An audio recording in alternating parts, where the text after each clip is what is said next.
पिछले एपिसोड में आपने देखा कि अर्जुन शिवानी के साथ होता है और तभी करुणा अर्जुन का पीछा करते हुए आ जाती है। अब आगे। माँ आप यहाँ। तूने क्या समझा था कि तू कुछ भी करेगा और मुझे पता नहीं चलेगा? तू घर चल, तुझसे तो मैं घर पे ही बात करूंगी। मैं तुम्हारे आगे हाथ जोड़ती हूँ शिवानी, तुम हमारी जिंदगी से दूर चली जाओ। मेरे बेटे का पीछा छोड़ दो। हमने क्या बिगाड़ा है तुम्हारा? तुमने हमारे हंसते खेलते परिवार को बर्बाद कर दिया। चली जाओ शिवानी, हमसे बहुत दूर चली जाओ। करुणा अर्जुन का हाथ पकड़कर उसे घर ले जाती है और रास्ते में बहुत कुछ सुनाते हुए जाती है। अर्जुन बिना कुछ बोले चुपचाप जाता है। करुणा और अर्जुन को ऐसे आते हुए देख अंजलि और पीहू भी नीचे दौड़कर आते हैं। क्या हुआ आंटी? आपने अर्जुन को ऐसे क्यों पकड़ा हुआ है? क्या किया अर्जुन ने ऐसा? अभी मैं कुछ नहीं कहना चाहती हूँ। करुणा अर्जुन को बाहर ही छोड़कर अपने कमरे में चली जाती है। क्या हुआ अर्जुन? कुछ नहीं। बताओ ना भैया, क्या हुआ? पीहू तुम अपने कमरे में जाओ। पीहू अपने कमरे में चली जाती है। अब बोलो क्या हुआ? अर्जुन अंजलि को सारी बात बताता है। मैं तो कहती हूँ अब हमें आंटी से कुछ नहीं छुपाना चाहिए। नहीं, अभी कुछ ना कहना ही ठीक है। माँ वैसे भी बहुत बीमार है। दूसरी तरफ रीता तो मारी गई, अब सिर्फ तुम बची हो। मैं उस नागिन और मोरनी से बदला लेकर रहूंगी। तुम शिवानी और अंजलि को रहने दो, उनके लिए मैं सोच रहा हूँ कुछ। तुम सिर्फ मयूरी को खत्म कर दो। ठीक है, मैं जा रही हूँ। रुको, मयूरी की ताकत का मुझे अंदाजा है, क्योंकि मेरी बहुत सारी शक्तियाँ उसके भी पास हैं। कौशिक नीता को बहुत सारी शक्तियाँ देकर भेज देता है। मयूरी अकेले ही खंडर में एक जगह चुपचाप बैठी है। मयूरी कुछ सोच रही है, तभी उसे सांप की गंध आती है। जरूर यहाँ आसपास कोई सांप है। तभी नीता सामने से आ जाती है। मयूरी उठ खड़ी होती है। मुझे नागिन से नफरत है। नीता मोरनी को चिढ़ाते हुए हंसती है। तू क्या समझती है कि मैं तुझसे यहाँ दोस्ती करने आई हूँ? मैं अपना बदला लेने आई हूँ, बदला। मैं तुझे नहीं छोड़ूंगी। नीता अपने मुंह से फूंक मारती है और पूरा खंडर धुएं से भर जाता है। मयूरी को कुछ भी दिखाई नहीं देता और तभी वहाँ कौशिक भी आ पहुँचता है। मयूरी नीता पर वार करती है। नीता नीचे गिरने ही वाली होती है, लेकिन संभल जाती है। धोखेबाज मोरनी, मैं तुझे दी गई समस्त शक्तियाँ नष्ट कर रहा हूँ।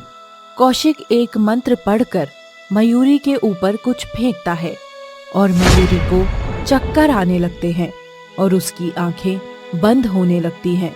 मयूरी के अंदर से सभी शक्तियाँ बाहर आ जाती हैं। मयूरी के अंदर अब सिर्फ मयूरी की शक्तियाँ ही बची हैं। नीता मयूरी का गला पकड़कर दबाने लगती है और कुछ समय तक दोनों में हाथापाई चलती है, लेकिन कुछ समय बाद मयूरी नीता के सामने कमजोर पड़ जाती है और मयूरी की मौत हो जाती है। अर्जुन के घर।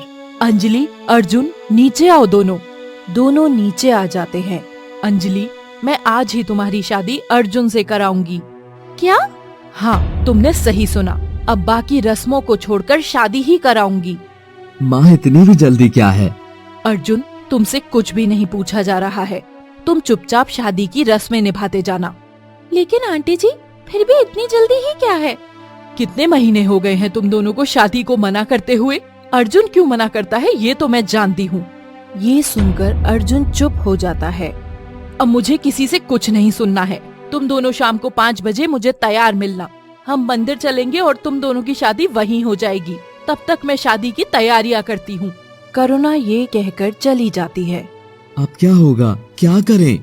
मैं तो फिर कह रही हूँ कि आंटी को सच सच बता देते हैं। हाँ, लेकिन कैसे बताएं? सोचते हैं कुछ। वैसे मोरनी भी मारी जा चुकी है। हाँ, वो कौशिक बहुत ज्यादा चालाक है। मुझे तो अब शिवानी का डर है, कहीं कौशिक शिवानी को कुछ न कर दे। नहीं, ऐसा कभी नहीं होगा। शिवानी के सामने कौशिक कुछ भी नहीं है। नीता ने मयूरी को मारा है। मैं नीता के पास जा रही हूँ। तुम अभी रहने दो। नहीं, तुम मुझे मत रोको। कौशिक और नीता का अंत अब निश्चित है। अंजलि नीता के पास चली जाती है। नीता मयूरी को मारकर बहुत खुश है और उसे इस बात का घमंड हो चुका है। तभी उसे दूर से अंजलि आती हुई दिखाई देती है। क्या बात, तुम सबका अंत मेरे हाथों ही लिखा है क्या? अंजलि चुप रहती है। चल ठीक है, तो बिना देर किए मैं तुझे भी जल्दी से निपटा देती हूँ। अंजलि पहले से ही गुस्से में होती है और ये सब सुनकर उसे और गुस्सा आ जाता है। अंजलि के बाल गुस्से से बिखर गए हैं और वो नागिन रूप में आ जाती है। नीता भी नागिन रूप में आ जाती है। दोनों की बहुत लड़ाई होती है और अंजलि व नीता दोनों घायल हो जाती हैं। अंजलि और नीता की लड़ाई की खबर कौशिक को पता चलती है और दूसरी तरफ शिवानी को भी इस बात का अंदाजा लग जाता है कि अंजलि खतरे में है। शिवानी तुरंत ही खंडहर पहुंच जाती है। वहां कौशिक उल्लू भी पहुंच जाता है और छिपकर देखता है। शिवानी जाकर अंजलि को उठाती है और नीता भी खड़ी हो जाती है। अंजलि, इस नागिन को मार दो। अंजलि नीता को मारने के लिए जैसे ही शक्ति से एक आग का गोला उसके ऊपर फेंकती है, तभी कौशिक उस गोले को रोक देता है और जोर से हंसता है। फिर सभी का ध्यान कौशिक की ओर जाता है। मेरे होते हुए तुम नीता को कुछ नहीं कर सकते। शिवानी कौशिक पर वार कर देती है और अंजलि व नीता भी आपस में लड़ने लगते हैं। सभी को लड़ते हुए बहुत देर हो चुकी है और सभी बुरी तरह से घायल हो चुके हैं। कौशिक शिवानी को कब्जे में ले लेता है और मारने ही वाला होता है कि तभी वहाँ नागरानी आ जाती हैं और शिवानी को बचाती हैं। ये देखकर कौशिक वहाँ से गायब हो जाता है। नीता अंजलि को मार देती है। ये देखकर शिवानी एकदम मायूस हो जाती है। ऐसे उदास मत हो शिवानी, ये नीता तो वैसे भी नागलोक पर कलंक है। मैं तुमसे कहती हूँ कि इस कलंक को मिटा दो शिवानी। नागरानी की बात सुनकर शिवानी की आंखों में चमक आती है, जैसे कि शिवानी को नागरानी की अनुमति का ही इंतजार हो। शिवानी एक बार में ही नीता को खत्म कर देती है। दूसरी तरफ अर्जुन, शाम के 4 बज गए हैं। अंजलि क्यों नहीं आई है अभी तक? आती ही होगी माँ। उसे पता तो है कि शाम को 5 बजे शादी होगी, फिर भी लापरवाही। कहीं फंस गई होगी माँ। कहीं ऐसा तो नहीं है कि तुमने शादी से मना कर दिया हो और अंजलि को यहाँ से भेज दिया हो? माँ, आप मुझ पर शक कर रही हो, लेकिन ऐसा नहीं है। मैंने उसे कहीं नहीं भेजा। ठीक है, थोड़ा और इंतजार करते हैं। दूसरी तरफ कौशिक खंडर में आ जाता है और शिवानी से लड़ाई होती है। नागरानी वहीं खड़ी होकर सब देख रही हैं। शिवानी इस समय अपने असली रूप में आ जाती है और कौशिक को मारती है। शिवानी, कौशिक इतनी आसानी से नहीं मरेगा। कौशिक की जान उसकी बाईं आंख में है, उस पर वार करो।